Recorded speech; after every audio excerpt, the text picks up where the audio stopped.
दोस्तों आज हम आपको एक ऐसी घटना बताने जा रहे हैं जिसे सुनकर आपके रोंगटे खड़े हो जाएंगे। दोस्तों ये ट्रू स्कैरी स्टोरी दरभंगा के एक मेडिकल कॉलेज की है। यह एक सच्ची घटना पर आधारित है। ये स्टोरी शिवेश नाम के एक स्टूडेंट ने दरभंगा मेडिकल कॉलेज से हमें शेयर की है।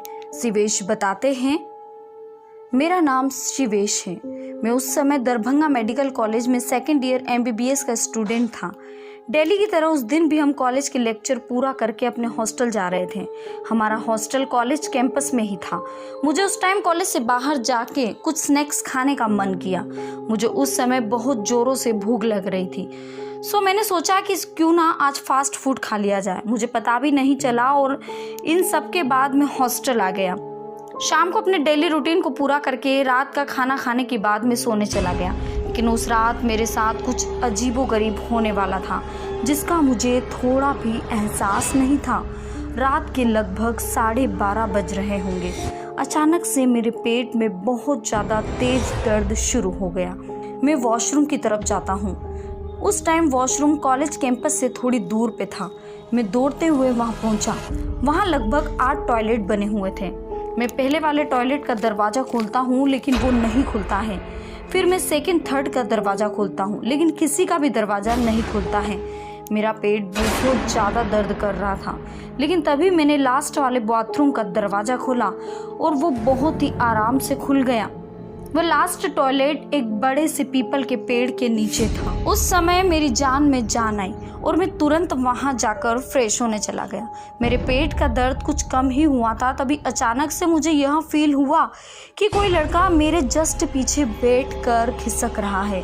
मुझे यह बात बहुत ही अजीब लगी। मैंने जैसे ही पीछे मुड़कर देखा तो मुझे कुछ भी नहीं दिखा, लेकिन वो खिसकने की आवाज़ें आश्चर्यजनक रूप से मेरे पीछे मुड़ते ही गायब हो रही थी। मैं फिर जैसे ही आगे पलटा फिर से वो आवाज़ें मुझे आने लगी।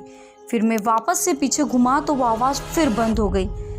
जब तक मैं बाथरूम में था तब तक ये सिलसिला चलता रहा। फिर मैं वहाँ जल्दी से सब कुछ ख़त्म करके वहाँ से भागा।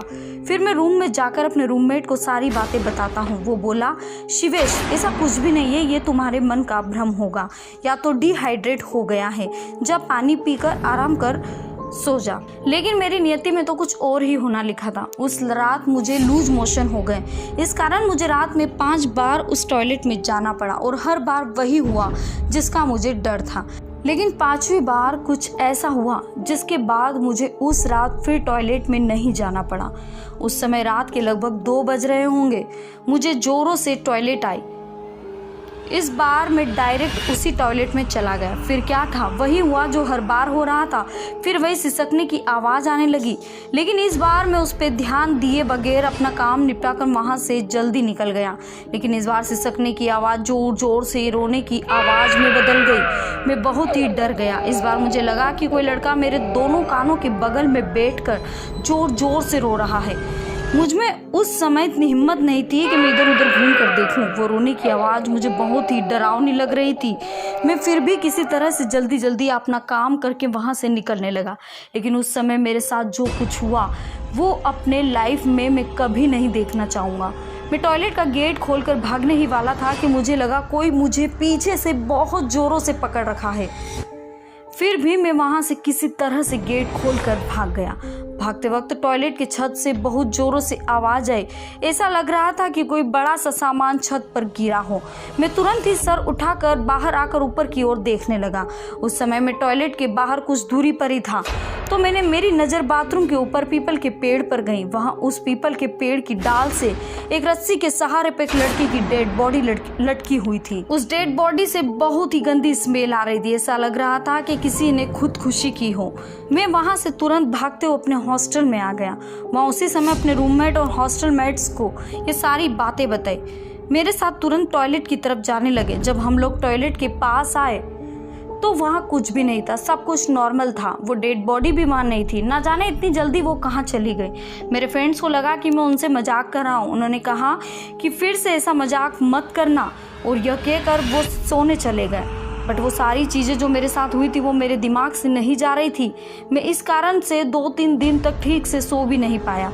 पर एक रात और लड़के के साथ भी वही हुआ जो मेरे साथ हुआ। उस रात उसका दर्द मैं और सिर्फ मैं समझ पा रहा था, बाकी लड़के सब उसका मजाक बना रहे थे। फिर हम दोनों ने डिसाइड किया कि इस घटना के पीछे का सच जानकर ही रहेंगे। फिर हमने अपने सीनियर्स और वहाँ रहने वाले स्टाफ से इस घटना के बारे में जानना चाहा, लेकिन उनमें से किसी को इसके बारे में कुछ भी नहीं पता था। कुछ दिनों के बाद वह पल आ गया जिसका हम दोनों को इंतजार था। हमें वह व्यक्ति मिल गया जिसे हम लोग दोनों इतने दिनों से खोज रहे थे। हमारे हॉस्टल के गेट कीपर को उस चीजों के बारे में सब कुछ मालूम था। हमने उनको अपने साथ हुई सारी घटना के बारे में बता दिया। हमारी बातें सुनने के बाद वो बोले कि तुम्हें ये सब कैसे पता? तब उन्होंने जवाब दिया कि यह सब घटना एक बहुत से स्टूडेंट के साथ हो चुकी है। तब उन्होंने ये बताया कि एक राहुल नाम का स्टूडेंट था जो इसी कॉलेज में पढ़ने वाली एक लड़की से प्यार करता था। वो दोनों एक दूसरे से बहुत प्यार करते थे, लेकिन इसके बारे में लड़की के घर वालों को पता चल जाता है। और एक दिन लड़की का भाई उसके दोस्त आके राहुल को पूरे कॉलेज के सामने बहुत ज़्यादा पीटते हैं और उस लड़की को वहाँ से ले जाते हैं। यह सब चीज राहुल से नहीं सही गई और वह 2-3 दिन में कोई लेक्चर अटेंड करने भी नहीं आया। और एक रात वह सामने वाले पीपल के पेड़ से लटक कर सुसाइड कर लिया। तब से वो पेड़ भूतिया पेड़ के नाम से प्रसिद्ध हो गया। उसके बाद कोई भी उस बाथरूम में नहीं जाता है। रोजाना दिल दहला देने वाली घटनाओं को देखने के लिए हमारे चैनल को अभी सब्सक्राइब कीजिए।